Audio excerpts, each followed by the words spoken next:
And this is for the 21st Century Community Learning Center, which is an after-school grant. This is the grant reader orientation. So all of you are going to be grant readers. So it's nice to see your faces. So happy that you agreed to participate in this process. Hopefully it's a good process, and we're going to go through everything, all the details about what's expected of grant readers, give you some background on the grant, go over important dates, kind of look at an application together, do a scoring practice, and then if you have any questions, we'll take those at the end. Hopefully, as we go throughout, we'll answer your questions, as well as if you're a stipend reader, so you're not a USB employee and you've received supervisor approval to receive or to participate outside of work hours, you are eligible for a stipend. And so we will be talking at the very end. Anyone who's a stipend reader who's on will be able to get some information on that. So I did share the PowerPoint if you want to follow along. I'll drop that link in the chat as well. One moment. I copied something else before that, so.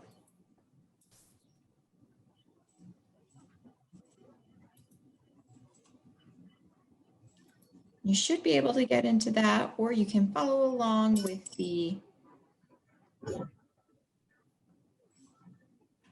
information sent out in the email.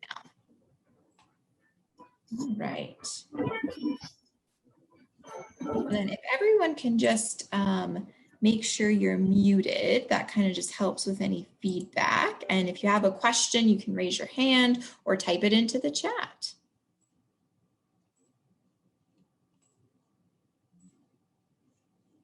Awesome.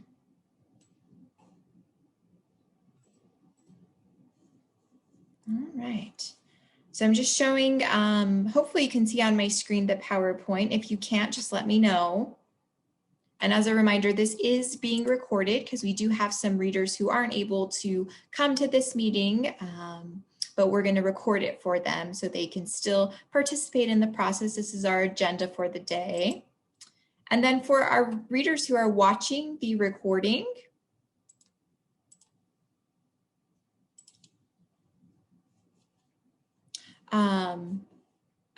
Renee, Sandy's having some problems with her sound.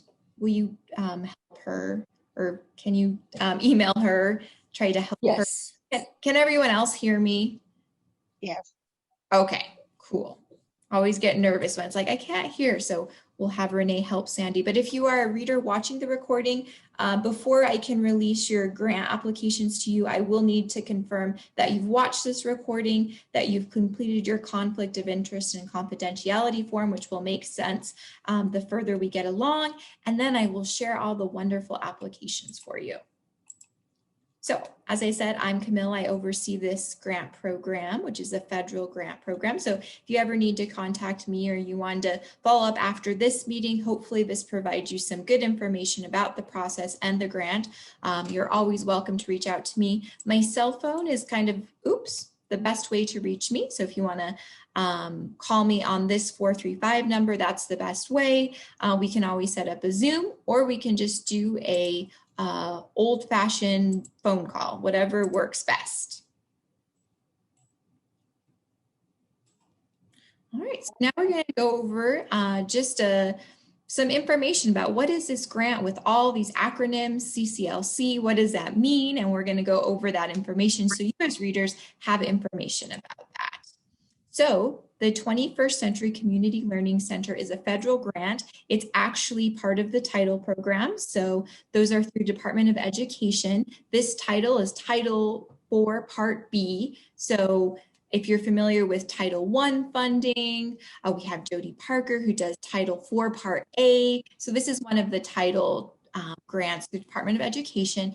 And it's a supplemental opportunity that's open to local education agencies. So these are school districts, charter schools, community and faith-based organizations. So your YMCAs, your Boys and Girls Clubs, other local community-based organizations that really want to make an impact in their community and serve students and their families who are attending schools with a poverty rate of 40% or higher outside of regular school hours. So this could be before school, after school, summer, things like that. And again, this is supplemental. None of the activities can take place during the school day, but that 40% poverty rate is really what we call the absolute priority. So we're going to talk about absolute priority, and that's what that means, that in order to even be able to apply for the grant program, you have to be serving schools, or if you're a community center, you know, you're serving multiple schools that are at least 40% or higher poverty rate. So the main focus areas are academic enrichment. So that doesn't just mean 2 more hours of school after school, but really braiding in project-based learning, you know, identifying students who might need a little more academic support, but also having a balance of academic enrichment activities. So not just, you know, you have to go to 3 hours of tutoring because no one will want to go, but kind of blending in, you know, more of the fun activities with the academic enrichment, and really focusing on core subjects such as reading and math, complementing the school day, whatever the needs of the specific community, you know, really focusing on aligning with the school day, connecting with the teachers and the principals of the school served, even if you're at a community center, and then also having opportunities for literacy and related educational development for those families of the participating students. So family engagement is another big part of this grant program. So this was some information about this competition. We're reading applications for next school year. We like to have it, you're like, well, it's only, well, now it's June. I was going to say it's May. Why are we having this now? But they like to get started. We typically don't have anyone start in the summer, but they do like to get started as soon as they can in August. So that's why we have the competition so early. So the competition actually launched in March of this year. And so they have time to develop their application, work with their community to see what is the need for the program. Again, this is a supplemental grant, so you know it's not a requirement, but if there is a need in the community after school, out of school time programming can support those needs. And so it's a 5-year grant cycle. This is the funding amount for this year. We have a little bit more than in previous years. We did receive 17 applications. I anticipated we have fewer applications. We typically have 20 to 25 per year, but because of all of the coronavirus relief funding, I think that kind of created, well, we have this for now, so we'll use this first and then maybe think about applying for this grant program, this after school grant program in the future. They can start spending their funding July 1st. We talked about the importance of that absolute priority point. And then this is important. So the minimum per year is 100,000 and the maximum is 400,000. I do know we have one application for whatever reason that went over 400,000, so they're not eligible for that overage. We'd have to reduce them down to 400,000. So I think they were about 460. So as we're discussing, you know, they won't be eligible for anything over 400,000 if they do receive funding, and no more than 6 program sites. So this can be schools, community centers can be included in one application. So that's just the competition for this year. And as I said, it's a 5-year grant cycle. We do have kind of built-in reductions, just so you know about the grant program. In year 4, we have a reduction. You know, it's only 75% of your total annual amount. And then we have a reduction in year 5 to 50%, but that same level of service must be maintained. And so that's where your community partnerships come in. So having strong community partners and a good relationship with the schools, the school district, charter school administrators that you serve is really important to maintain that level of service. So this is just an example of that reduction, how that works, and the importance of the community partners. And then these are some of their grant responsibilities that are really key for them participating in the grant program. So There's the fiscal end of things, but another key piece I want to highlight is collecting data. They need to have a strong evaluation plan, and they can use some of their budget for evaluation. It doesn't have to be a large scale evaluation, but what is their plan to say, we're doing, these were our goals and outcomes, and this is how we're measuring that. And it sounds simple, but it can be very complex process, but having a strong plan of how they're going to collect that data so they know our programs are making an impact on the students and families we're serving. That's important. That is an allowable cost. It's also critical that these programs are accessible, that they have a sliding fee scale with an advertised free option for students eligible for free lunch or for whatever reason cannot pay. It's helpful for them to align with their local education agency. Again, that's a school district or a charter school, their policies around fee waivers, but they need to have these options for students who for whatever reason can't pay. That is really critical to this process. They need to make a commitment to submit federal data reporting, so that also can tie into their evaluation plan. Also that commitment to improve the quality of their program. So all programs can be better. It's that continuous cycle of quality improvement. And we work closely with the Utah After School Network, and they provide technical assistance training.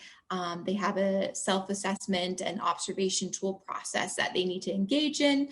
And then also important about how they're going to report back to the community, knowing we have the reductions in years 4 and 5. You know, if you're maybe not serving those students who need to be served, again, this is a very targeted program where we're serving schools, community centers that are at a minimum 40% poverty rate. So are you serving the right students? Are you identifying those students who need to participate and extending the invitation for them to be part of this, to receive that academic enrichment support, to build those relationships with families. So these are just some of their responsibilities. I'm not going to spend too much time here. We talked about program fees. It's really important they have that sliding fee scale with the advertised free option. And then if they are awarded, in order to collect program income, they need to seek approval from us. So just some background. Evidence-based practices are also very critical in terms of building a program. You know, you want to make sure you're consulting with school day teachers, administrators, maybe you have paraprofessionals work. So that's really important that they're not just, you know, maybe coming up with their own, but there's some consultation process that's happening, that they're using evidence-based curriculum or something that's you know, been known to work well with the student population they are going to be serving. So that's important. We talked about the evaluation process. Now, this is a typical federal requirement. Periodic is very, very general, right? Our federal partners like to leave that flexibility for the state. So they need to have some kind of periodic evaluation process, and they really need to use that data, whatever it is data they're collecting that relates to their goals and outcomes of their program, you know, supporting academic enrichment, supporting social emotional learning, supporting family engagement. They really need to use those results in order to improve their program and also make those results public. So we don't have a specific, you need to do an annual requirement, but we do say that they need to put some money, making a commitment to put some money in at least the 3rd year, that they will commit to putting some money towards evaluation costs, because this is such a critical part of building a quality after school program. And even now, more so with knowing all of the unfinished learning we have, knowing that we have lots of families, students who, for whatever reason, this pandemic has been very hard on them. So how are we going to identify those students and families who need to be served and serve them with the appropriate programming, academic enrichment, social, emotional learning support? So evaluation is very important. Switching over from kind of programmatic to an also very important part of the process is the allowable and unallowable costs. So you can kind of see here what's allowable. Of course, staffing is allowable, evaluation costs, evidence-based curriculum, supplies to run the program. We do have some, you know, pre-approval things here. Family engagement activities are allowable. You know, some things require pre-approval. So if they are funded, we'll definitely take a deeper dive, but just some things to look out for. And then what they can't buy, this is important. no capital expenses, nothing considered entertainment, no food for meetings or trainings, no candy, soda, incentives, toys, gift cards, gaming systems. Sometimes it's helpful to know what they can't do, but really anything that goes into entertainment is unallowable. And then just when you're reviewing their application, something to really zero in on is their needs assessment. And I kind of provided them with a similar orientation to you. They received at an information meeting some, this is their needs assessment. That really sets the stage for their application. So these are some things they could have included in that, how they're going to collaborate with their existing resources in their communities. And some they'll have a lot of options in terms of like local colleges and universities. Some they might not, so they have to get creative. But these are just some things we encourage them to consider as they're developing their needs assessment. And then considering the design of their program, how your program is organized. Do you have enough support? Do you have enough staff? Are you getting that alignment with the school day to support academic programming practices? Are you building those relationships between staff to staff, youth to staff, youth to youth? That's one of the biggest indicators of quality is staff who are well-trained, able to make those connections with the program participants, able to understand them. Sometimes kids don't connect with the program necessarily. You could have the coolest curriculum, maybe you have robots galore, you had another special grant that allowed you to buy the robots, but the students aren't coming for maybe those things, but they might be coming because there's a staff who every day is like, how are you? What did you have for lunch? Are you having a good day? They connect to the staff. So that's really important. And unfortunately, in after school programs, summer programs, we do see turnover. So that's not great, but how do we keep staff in these programs? How do we keep quality staff? How do we let them move up the career ladder so if they want to, stay in this field? And then of course that achieving program outcomes. So having a good evaluation plan. And again, that doesn't have to be huge. They don't have to contract out with a local college or university. They could, but is there someone in your local education agency, your district or charter school that could help with? Is there a specialized staff, or is there someone in the community you could connect with? Whatever it is, for knowing that we're providing the best program we can for our students and families. We're listening to our students and families. We're listening to our teachers about what they need this program to be. And if we set these goals and outcomes, are we achieving those? Okay, so that's just some background on the grant program. Again, this is after school summer focus. We typically only have school year focus, but we do allow for some summer programming with the 21st Century Grant. These are just some important dates. You're all here today. You don't have to watch the recording, so that hopefully is a good thing.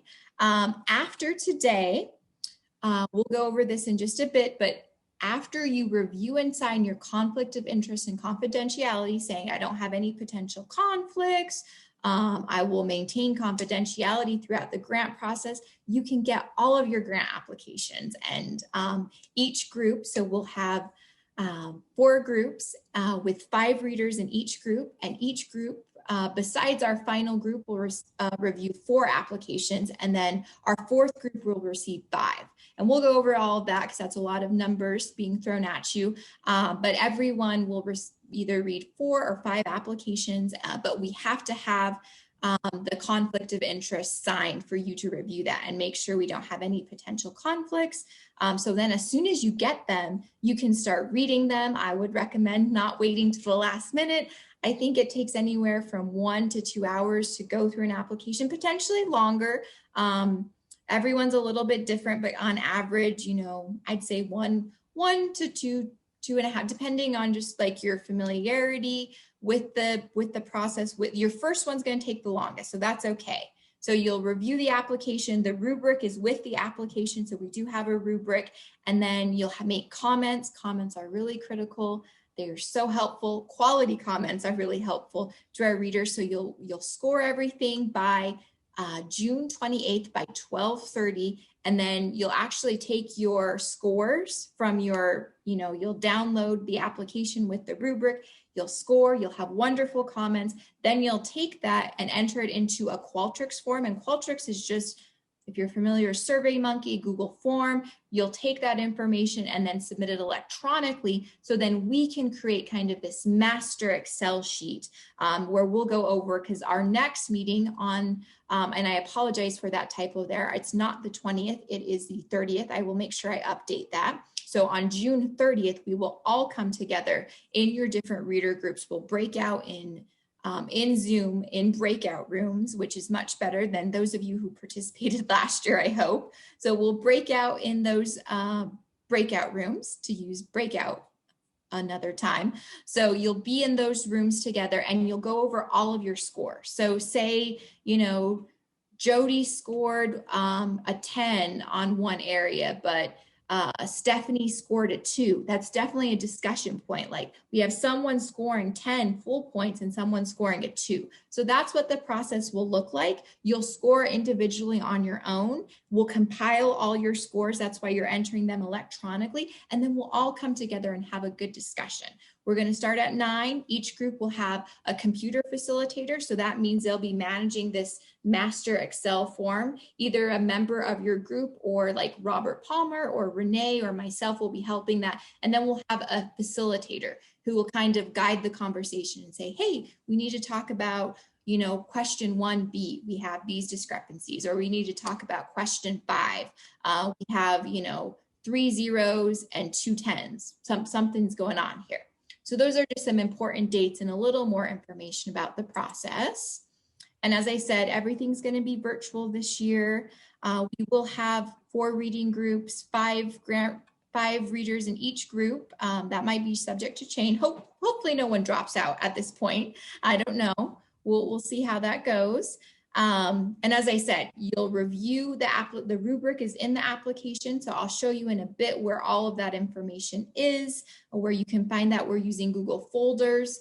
Everything will be electronic. I could also email you if you're not filling Google. I could email you kind of zipped versions of everything if you prefer, but keep in mind that you want to have everything done by June 28th at 12:30 p.m. So you could be done technically, if you do one a day, you could be done by next week and have everything entered. Or you could take a few more weeks. Maybe you want to score everything, go back to it. But I do encourage with your first one you read, always going back to your first one, because you might have been more hard or more soft on that. So there's a total of 242 points. All the applications, this process is so important because even though I oversee the grant program, it would be not very good if I just decided who was funded. So that's why we want to use your expertise in youth development, grant management. That is so critical. So we know that we're funding based on the rubric, the best applications that are going to help students and families. So I wish we could fund everyone, but unfortunately we don't have that. Our funding amount that we have each year is determined by census poverty data. So we have grants who are in years 1 through 5 of their grant cycle, and then we subtract that from whatever it is, and that's how we end up with our new funding amount. So we really rely on you as readers to score, to provide them great comments, because we know we can't fund everyone. So using the rubric to score is really important. Having good quality comments is critical. And then, that's what we're here doing today, doing this in-depth training. And then everyone, just in case you're curious, we use the Utah Grants Management System. You'll kind of see that in the applications. That's how we award our grants. That's what the Utah State Board of Education uses, in case you're curious. All right, conflict of interest and confidentiality. So you'll receive your applications, but before you can receive them, you have to sign the conflict of interest and confidentiality form that, you don't have any potential conflicts. Maybe you used to work for this organization that you're reviewing. We can totally change things out. So that's okay. That happens. It's kind of a small world here in Utah education. So you might have worked for the organization. That's okay. I did my best to kind of see if there were any potential conflicts, but you never know. And so we can always talk about it. But I do ask that this is really critical that you keep the contents of the application, the results of the competition confidential, that you don't talk about things that we discussed in the review meetings, that, you know, you're not making, and I know none of you would do this, but I do have to just say that it's not making unprofessional comments, perhaps about an application you read. Everyone's in a different space. It takes a lot of time and energy to even put these grants together. And so we really want to keep a positive environment. It's not meant to be advertised like, oh, so-and-so was not good, or so-and-so was amazing, even the good things. Like, it's best just to not to talk about those things, to keep it in the context of these meetings. That's really important. And we don't, because then if, say, something does happen, you know, someone is making some not so professional comments about an application, that could open up a protest, that could open up a lot of things. And, you know, if we can all just be kind and professional throughout this process, keep the information confidential. And I will let you know who's funded after kind of we compile, and I like to double check and triple check. I'll let you know who is funded, but I do ask that you know, keep everything confidential outside of these grant meetings. All right, so I'm going to actually stop sharing a bit and just show you the conflict of interest form.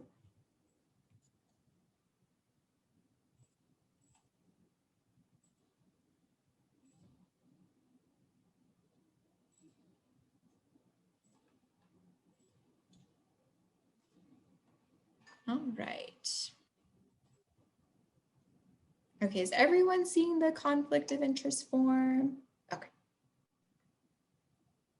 Nope, I'm still not getting any sound. Okay, Sandy. Okay, Oh, sorry. I thought she was talking to me. Well, hopefully Sandy will get sound. So this is the form. It will be a Google form. So it'll have what applications you're going to read. And that, you know, after reviewing the organizations, that you don't have any potential conflicts, that you feel you can be fair in the process. We want to even avoid the appearance of a conflict. So if you're like, I don't know about this one, I think it could be, just let me know and let's talk about it.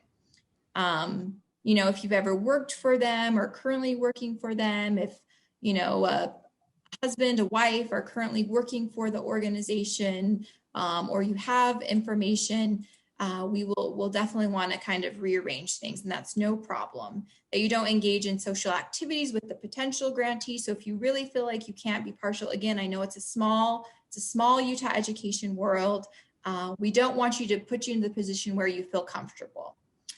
You know, that you have no personal or financial interest or any kind of financial relationship to the grant application. So these are just the, you know, the different parts of it. So for each one, you'll type your name in the box. And then you can just say yes or no, and then you electronically sign. So after today, I'll send everyone within your groups all of your things, and you can review them, say, yeah, I'm good, or no, we need to talk about that. So that's a conflict of interest form. Any questions before we move on to kind of the more details about the scoring process? I'm like a dinosaur. I try to like watch for movement. Awesome.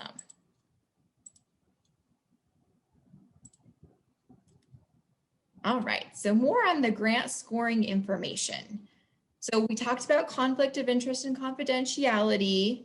All grant readers are going to be assigned a reader number, so your name will not be used in the scoring process. So you'll have a reader number, and we'll go over where all this information is. All the applications are given an application number, and this really just helps after you do the electronic submission of your score, so we can sort things. Because when things come in through the Qualtrics form, then we download it to an Excel-like document. We're able to sort, so we can prepare for our meeting on the 30th.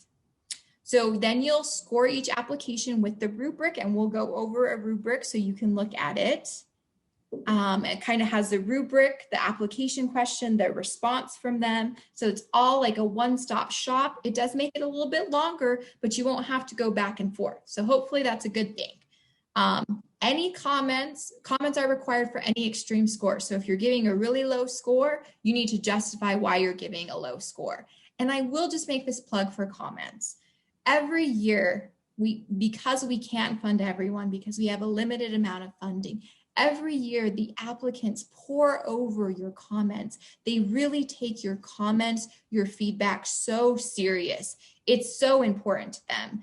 Because they want to grow professionally. And they, at the end of the day, they want programming for their students and families. So they really take your comments to heart. So please be kind, professional, and appropriate with all of your comments. They're seeking feedback, not only on what they did well, but on areas that they need to improve in. So please, with, if you want to have a meeting offline with me, if you have concerns about a particular application, we can do that. But in terms of your comments, they really need to be professional. If it's an area where they didn't do very well in, please be professional in your language with your comments. And again, these comments are meant to help them if they don't get funded. What could they do better next time? What part of the question did they not answer? What part of the rubric were they just not hitting? So that's just my plug for comments. We do allow half points. I'm really into half points, except for the priority points, which are additional points. And we talked about kind of why we have to submit our scores electronically so we can download them to this Excel-like sheet. And then that's in preparation for our meeting on the 30th. So some of the application components, we have the questions, of course. And so this is pulled from their Qualtrics form, and this is actually going to be a Word document because you have the rubric and the question there, all of that. So it'll actually be a Word document. You'll have their budget. This is completed in Utah grants. They could include additional documents. You also have a gap analysis, which goes over like justifying why do they need this funding? What funding do they have going to this project? Where are the gaps? How are they trying to fill that gaps? Because we're really encouraging programs to braid funding, to utilize and leverage their resources. Partnership letters from a district or school. This can be from either a school principal or it could be from the school district administrator. Some districts have policies that it has to be from the school district administrator, but that is a requirement. And then with our absolute priority, so that 40% or more free or reduced price lunch poverty rate, they need to submit some kind of documentation showing that. I did encourage them to use the child nutrition, what we call the October survey, but this year was kind of a different year in terms of we didn't have as many people submitting, as many families submitting applications for some of these programs, so they can submit data from a previous school year or another data source. We aligned with the Title I program. So if they did submit something kind of different that's not like child nutrition data, just let me know, let's talk about it, because they did have that option, because this year, I think we've all heard it a million times, it was a different school year. So that's their absolute priority. So for priority point documentation, they do need to submit, so those are extra points. Those are on top of what they're already receiving. And so they do need to submit some kind of documentation for having a certified teacher oversee the grant program. So they could submit their license. They could submit an organization chart showing this is how they will supervise the program, and serving 50% or more youth from refugee backgrounds. So this is going to be more than likely kind of a letter from an administrator saying, our program, we do serve, we have a high student population from refugee background. So it could be a letter. And then we have this option, and it's up to your grant group, but for those, we use a map or of the list of rural local education agencies determine rural programs. But if they feel strongly that they should fall in that definition of rural and they don't, they can submit additional documentation. I've seen a couple people, as I've been preparing the application, submit that information. So they can submit that. And then it's up to you as a reader group if you want to accept that. Is that strong enough evidence to say, no, this program is, yes, this program is rural, or no, and they don't get the points. And then this year, based on applicant feedback, they really wanted this. They wanted to submit charts, graphs, other kinds of documentation that they feel like they can't add in their application questions. They really want to submit charts and graphs. This was optional, so they could only submit up to 7, but they were really into it. They requested it for years. Like, I just want to submit a graph, you know, showing, I don't know, maybe showing some kind of, maybe connected to their needs assessment. I'm not fully sure, but that's optional. So as well as letters of support were optional. So those are the components. So I'm going to just share with you what an application folder will look like. But are there any questions before we do that? We are just blazing through. I love it.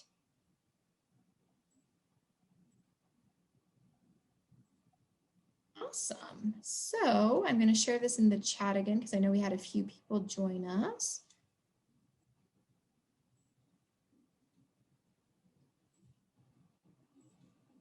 Oops, Sandy's still trying to join. So just one moment as I pop this into the chat. This is our audio. And so you kind of have the PowerPoint information. We'll do a scoring practice here in a bit, but I just want to show you kind of what's in your electronic grant folder, what you can expect. So this is just one of the grants. And so what you'll have broken down here is you'll have application questions and program site information, all the budget information and gap analysis, because those are scored together, their district or school letters, all of their documentation for absolute and priority points. Priority points are those extra points, their optional charts and graphs.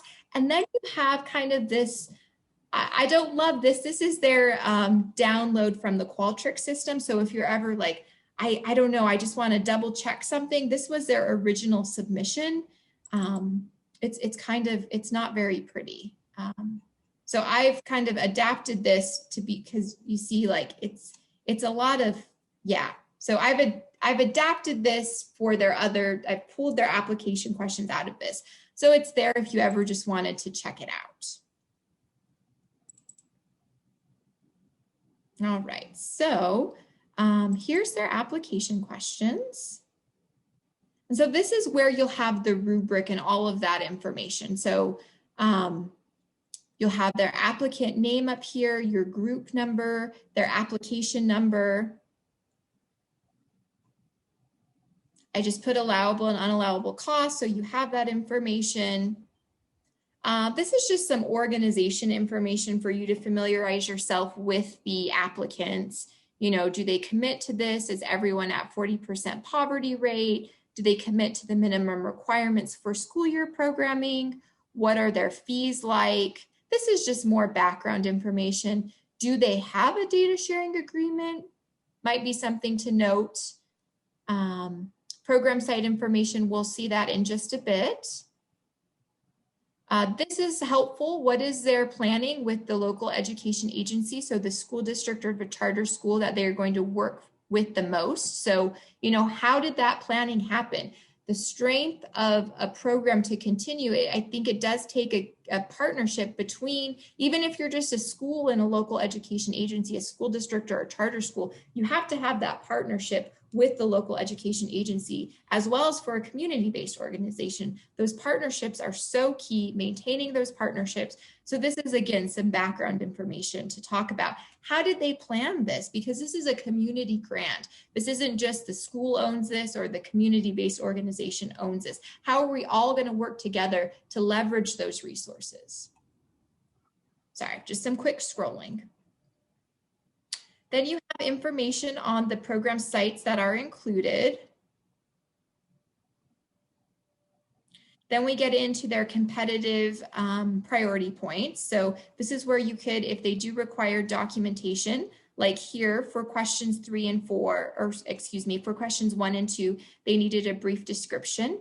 For 3 and 4, this was for their organization. If they've never been awarded or they weren't awarded last year. And I'll show you in just a bit where you can find that information to kind of double check. But I will also be double checking as we go throughout the process. So these are extra points.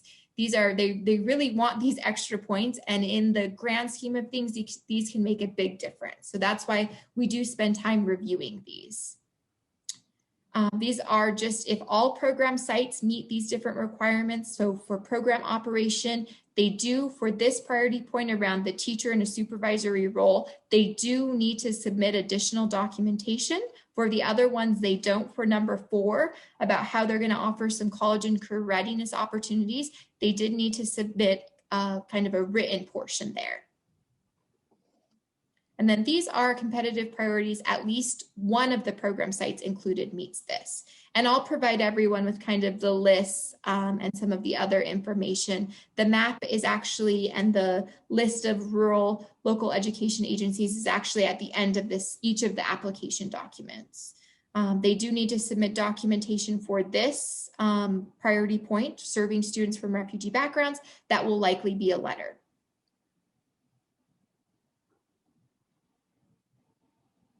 So that's extra points. Now we get into actual application questions. And so you can see you have the question here along with the rubric. So needs assessment.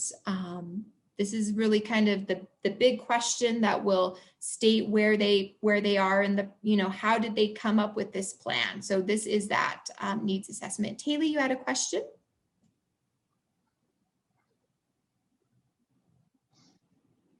Sorry, I was unmuting. When the question that asked if they were a prior grant recipient or not, is the priority for them, do we want them, is it better if they were or if they were not? It has no bearing, and it's just, these are just extra points. We try to incentivize, serving different populations of students or trying to recognize maybe people who've never been able to receive this funding, organizations. So they get a priority point if they were not? Yes. And I have that. I'll show you in a bit where that information is listed, because sometimes they click that they should, or they click that they shouldn't. So we like to double check that. Okay. Show you what that is. Yeah, great question. Any other questions? Awesome. I'm trying to watch my screen here. We're doing really good on time. So needs assessment is their first one. So you'll have a place where you can add your score, you can add your comments here, but their response is all here.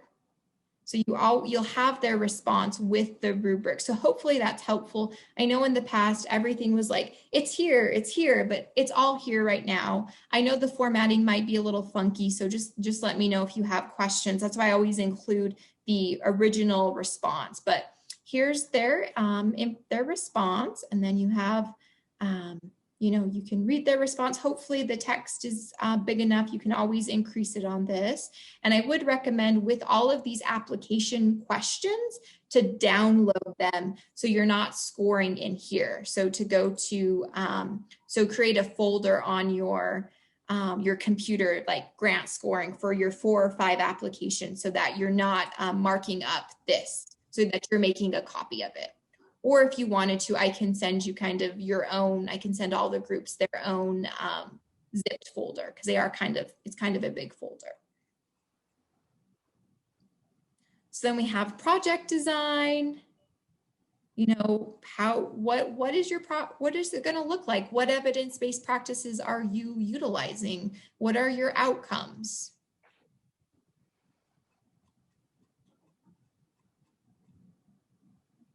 Sorry, the formatting gets a little funky. Principles of effectiveness. So this is really zeroing in on their program activities, that they are based on evidence-based standards, and that they do have a plan to collect data on all of these. So, do you have those data sharing agreements in place? Do you have, how are you going to review the information with your staff? So that's what principles of effectiveness is. And the rubric has more details about all of that. Then there's that program evaluation piece that is so critical. So taking what their plan is, what the identified students are going to serve, and then how are they going to measure all that? How are they going to have a plan that they know what they're doing, their program design is working, and how are they going to make adjustments as needed, and how will they share that with their stakeholders?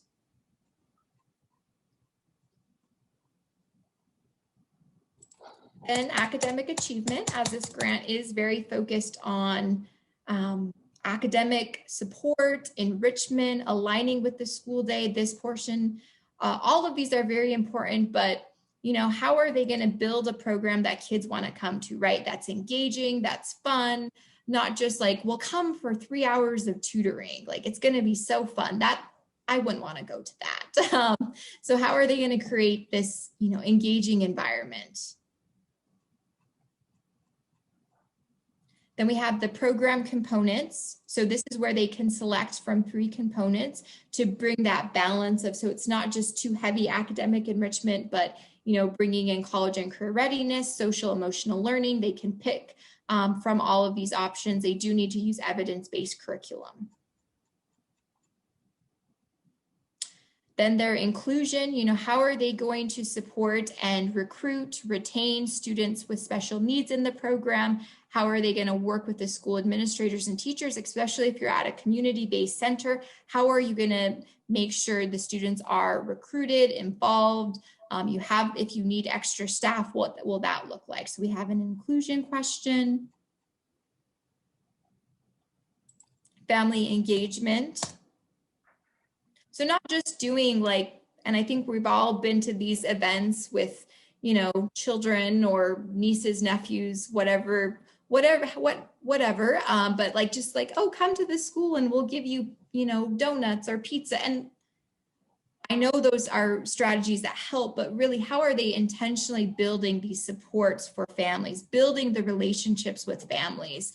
Are they connecting with their local adult ed to have them, you know, advertise some of those like high school diploma classes? What are the things are they doing beyond just like, we'll come for a showcase, but what other things are they doing besides, you know, the pizza and donut nights? Then we talked about partnerships. Those are really important because we do have the reductions in year 4 and 5. Who are their key partners? How are they going to keep them involved? How are they going to report their successes to their partners? Then just these next few questions are around like the structure of a program, the management. So we have timeline, travel and safety, the program communication and management. So this goes back to staff. How are you going to, you know, recruit, retain staff? If you don't have maybe the budget to pay staff, how are you going to get quality volunteers who will be able to carry out the program activities?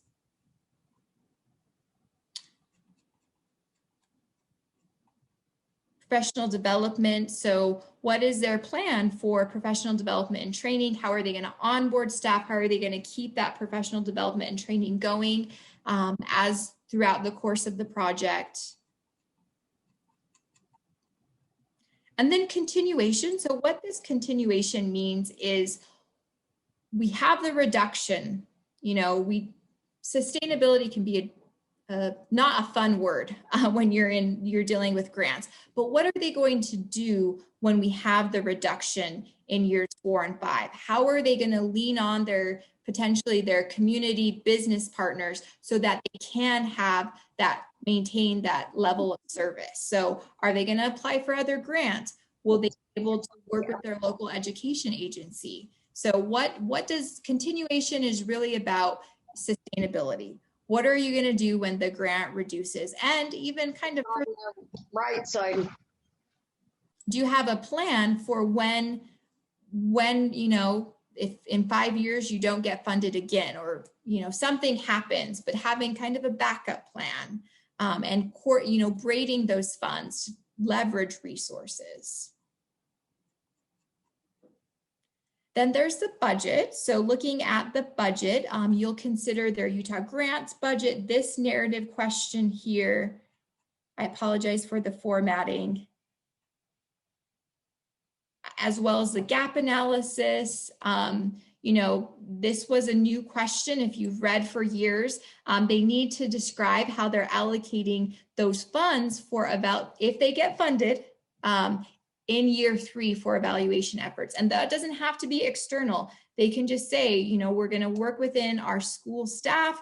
We have an evaluation expert, but they have to have a plan to really spend funds, allocate funds for evaluation. They should be building that in as they've designed the project, but really I wanted to give them till year 3 because I know the first 2 years can be kind of bumpy. So that's the budget. They should be itemizing. It should be clear why they are, you know, spending this amount on staffing, why they're spending, you know, on this curriculum. I'd say most of the budgets I see, it's going towards staffing costs, but maybe they're a rural community, so they have transportation costs. So they need to pay for the trainings, you know, building that in here. And there should be alignment across the board with their budget narrative question, their budget submitted in Utah grants, and their gap analysis. We should see consistency there.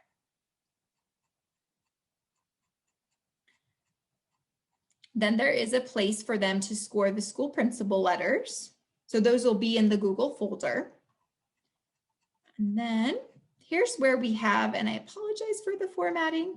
I will fix this before I release any applications, but this is kind of our rural documentation. So the rural counties, and this is going to be in all the applications, they're identified in the green color. Or they could be on this serving schools in these local education agencies that have been designated as rural. So they could do either of these, or, and it's never a guarantee, if they feel strongly that they qualify as a rural program, they can submit additional documentation, you know, providing you evidence as a reader group why they should get those 3 points, why they are considered rural, but they're not showing up in either of these. The map or this list. And again, I will fix all the formatting before you receive your application. So that's what the application questions look like. We don't have a separate rubric. The rubric is right there with all of the application questions.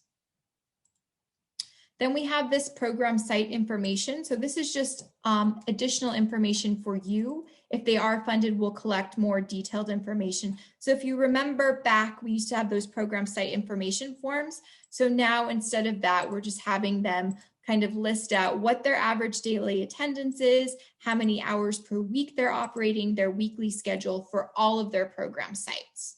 So this is a little bit different than in years past. So instead of having those bulky program information site sheets, we're just asking they submit documentation with the needed information. So that's in the application question folder. Then you have your budget folder. So you have their gap analysis, their Utah grants budget that should align with the budget narrative question. Then you have the district and school letters. So they can either have one district letter or they might have different school principal letters from each of the schools they're going to serve. Then absolute priority and priority point documentation. So they'll have something for absolute priority. They'll have something for their teacher. So this is what teacher documentation could look like. They decided to do a chart showcasing how the teacher will provide supervision for the program. They could do a teacher license.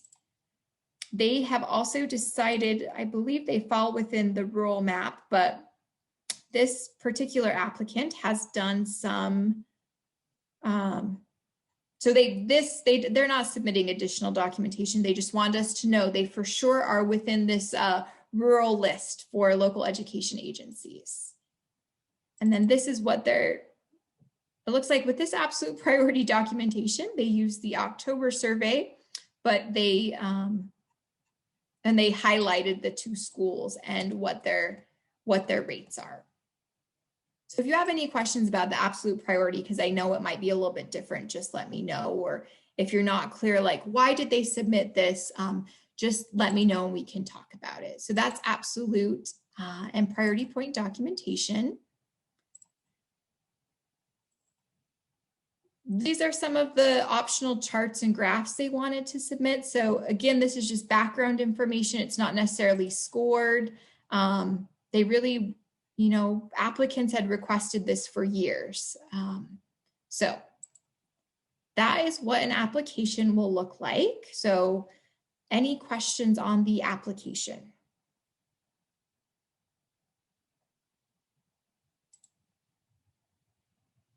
Oh, Taylor, do you have a question?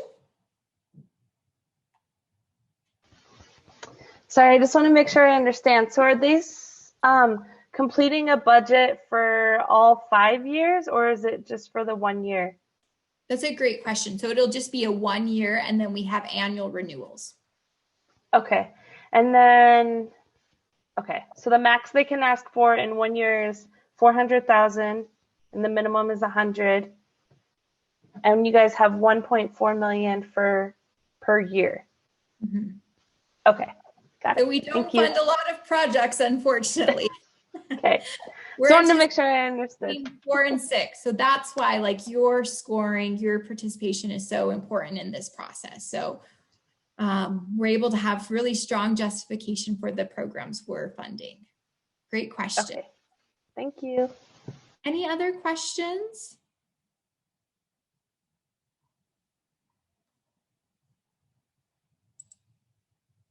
So that's what your folders will look like. And then I've included in this orientation meeting folder just some additional information like the application packet. This was, I'm not going to go over it, but this was provided to all the applicants. It has even more detailed information about the grant program. So just if you want to learn more, that's some information here. And then our PowerPoint is here. And then I have this all grant information. So this is your one-stop shop where you can find your grant reader number. So like Shannon is grant reader 1. You can find your group number. She's part of group 1. And then you can find the application number. You can kind of see which applications you're reviewing. So I'll send out that conflict of interest and confidentiality form so you can kind of see who you're reviewing, see who's in your reader group. And then if we move, you can see the amount of funding requested. You can see we do have one person who decided to go over the maximum. Again, we can't offer them that, so we will have to reduce that. And then you can see here their program sites that are included.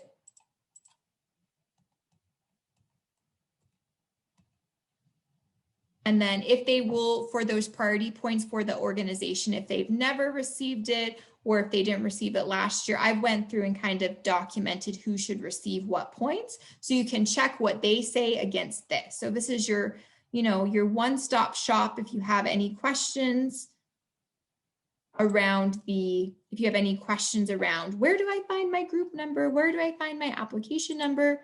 And then here's just, again, another format for you about who's in your group. So that's the information there.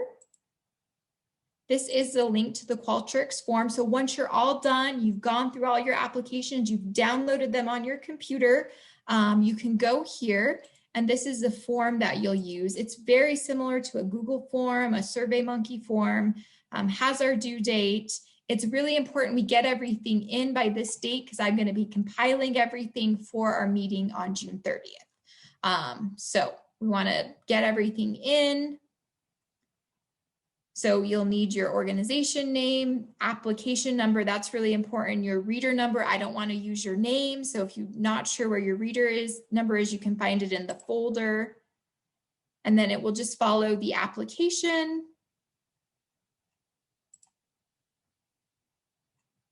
So all the priority points.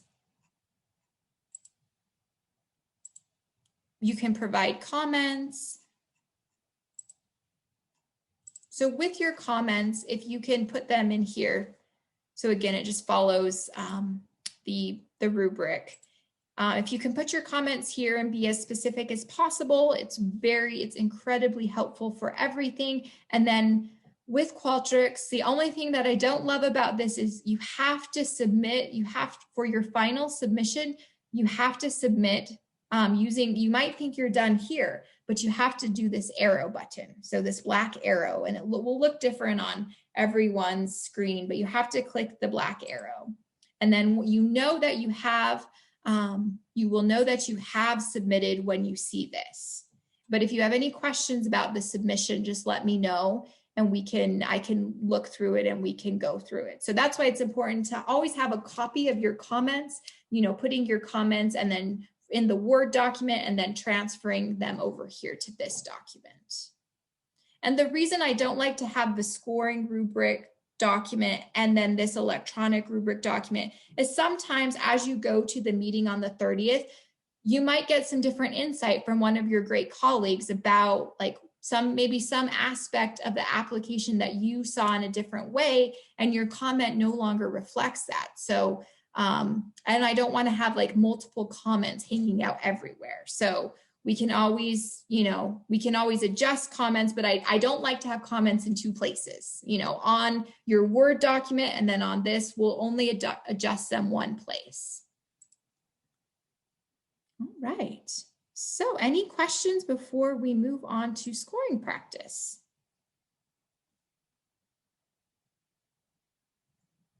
Oh, Kaylee? Sorry, you guys are probably like, she asked so many questions. No, I love it. Then I don't have to talk for an hour straight. Do we get a copy of our submission for the Qualtrics?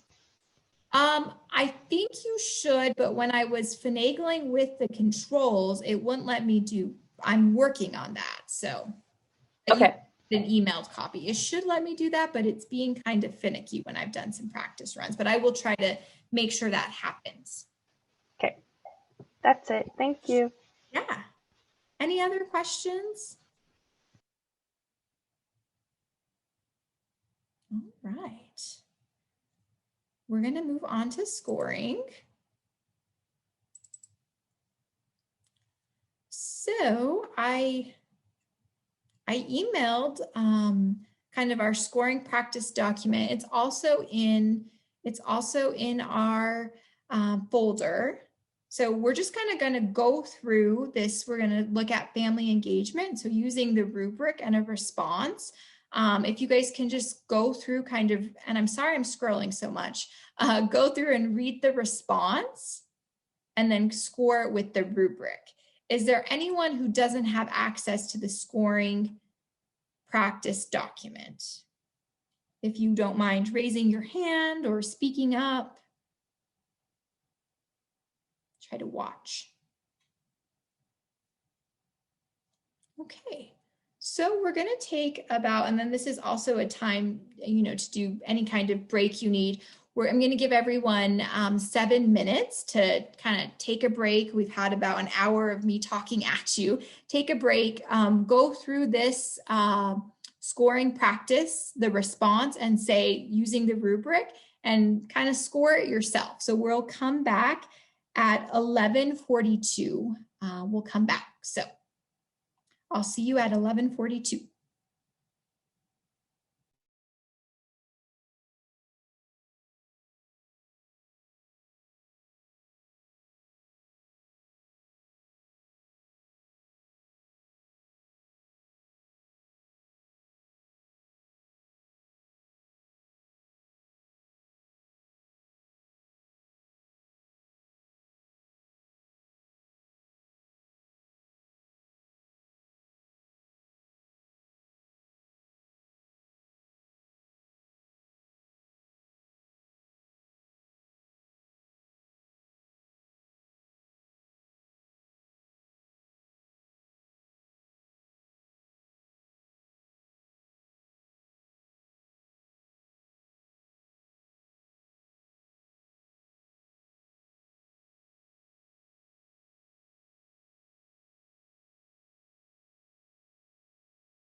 All right, well, welcome back. Hopefully you had time to kind of go through the practice scoring. Again, this is just kind of a randomly pulled from a previous competition. Would anyone want to share maybe their initial, what they scored, their initial thoughts were around this question?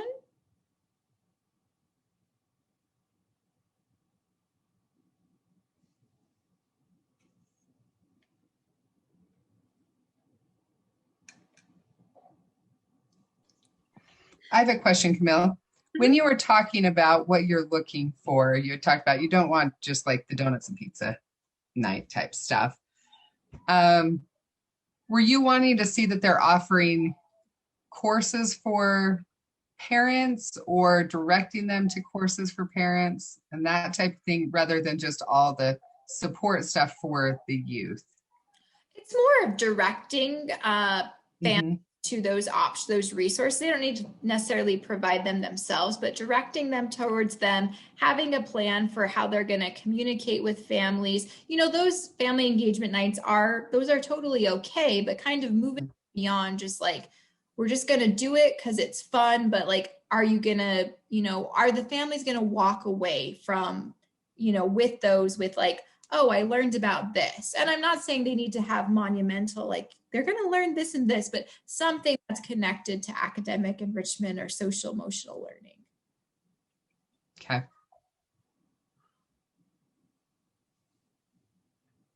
Do you want to share your score, Jolene? Or you don't have to share your score, but kind of like, did you think it was most rigorous? Did you think it was marginal, somewhere in the middle? Right. So I'm interested to know kind of your thoughts on what you would have done with this one, because it looks like they have a good plan in place. A lot of things going on. A lot of communication is built in there with parents.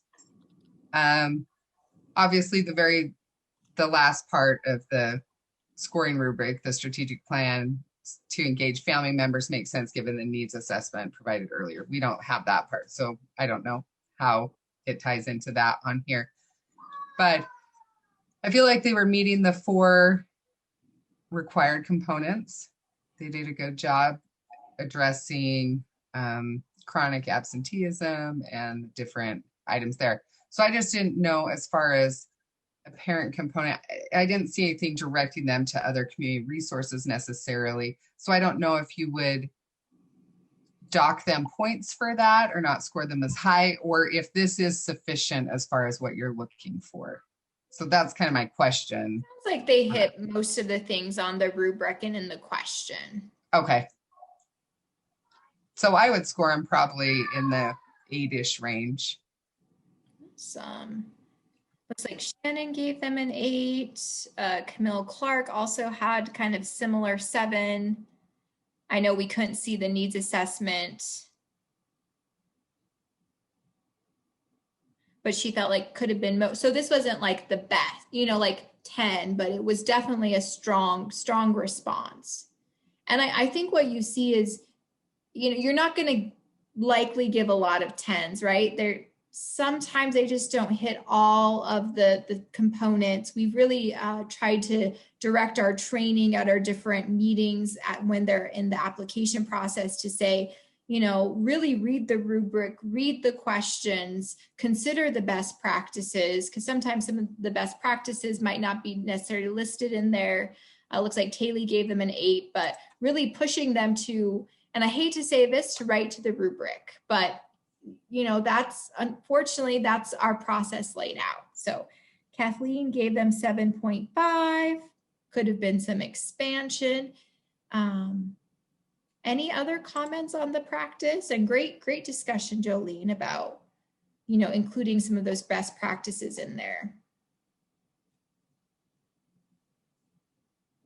So let's just give you a taste of what you have to come for the next few weeks in reviewing these applications. And that's why we just don't have you score as an individual, that we have you come back with your group. So we have the same 5 people who are reading the same application, so you can get different perspectives and like, well, I saw this and that in that question.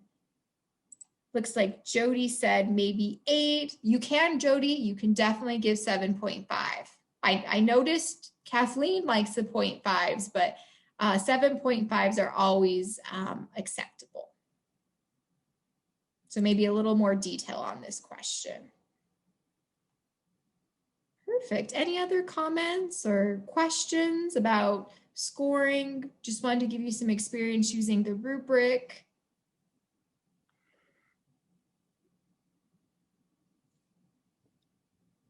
All right, well, we will wrap up if there's no other questions.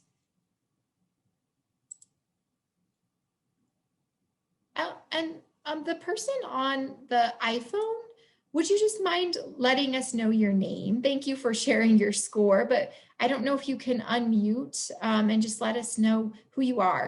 It says iPhone 2.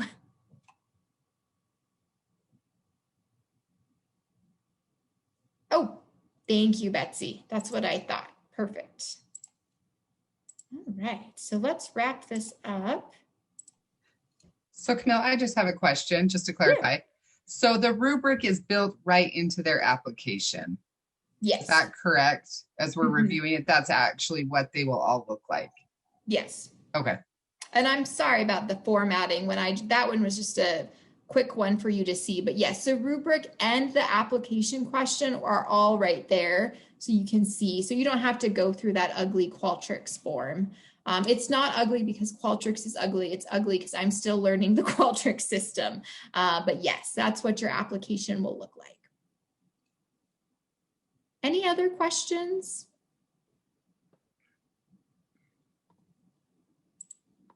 Thank you for those who shared your perspective using the chat. Here's my contact information again. If you have any questions about the process.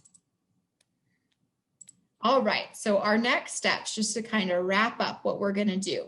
So everyone has to complete the conflict of interest and confidentiality form. I will send that to you later today to let you know, like, are you good with these?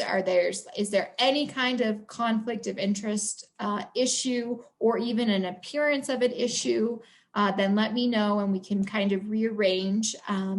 But once you do that, I will send you your applications for you to review, and I'll probably send everyone also like a, probably try a zipped folder as well, just so, you know, in case you forget to download. So I'll probably do that as well for all of the groups. You can use them in the Google Drive if that's easier, or I'll send that zipped folder. I'll send a link to the rubric, the electronic rubric, so you have the rubric built into their application. And remember those comments, like just how we had this discussion right now, those are the discussions we'll have on the 30th. Those are really good comments to give to them, helpful comments, you know, for future grant applications. Remember the due date of the 28th for your scores, so I can compile all of them, and then we'll have the virtual meeting and that will be on the 30th. We'll use breakout rooms in Zoom. So everything will be virtual, but you'll have a kind of a main facilitator to guide the discussion, a computer facilitator. I don't know what time we'll finish. I never can give a specific time, but we're starting a little earlier. I anticipate most people will be done by 1 or 2, perhaps even earlier, but I just can't say. So perhaps mark out until 2, just in case. And if you finish early, that's even better. Just gonna check the chat real quick. Thank you, Ellen, for providing your score. And again, thank you for agreeing to participate in the process. I so appreciate it. I hope this was helpful for you in learning about the program itself, learning about the scoring process, maybe clearing up things like why we do things the way we do them, because we kind of have to, just in terms of the grant management. We kind of work within the systems we have. But are there any questions before I ask the stipend readers to just kind of stay back? But are there any questions about the process, your applications, accessing the folders?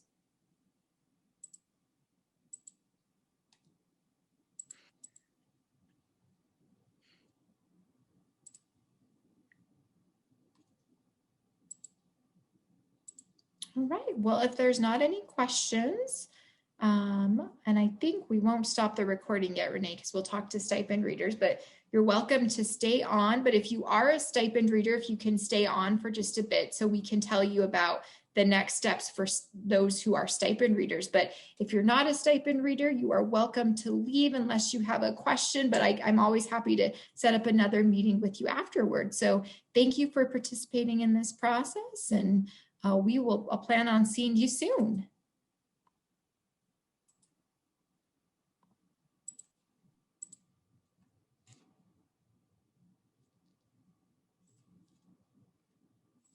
All right, we'll just give a few more minutes.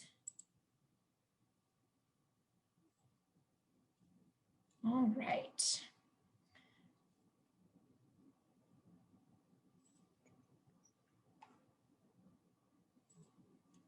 Okay, so with this stipend, it is a $700 stipend, and Renee Medina is going to help me collect. We need some information beforehand. So I know we have a couple new readers who aren't in our system, so we'll have to get you set up as a vendor in the system. So we'll need a more information from you.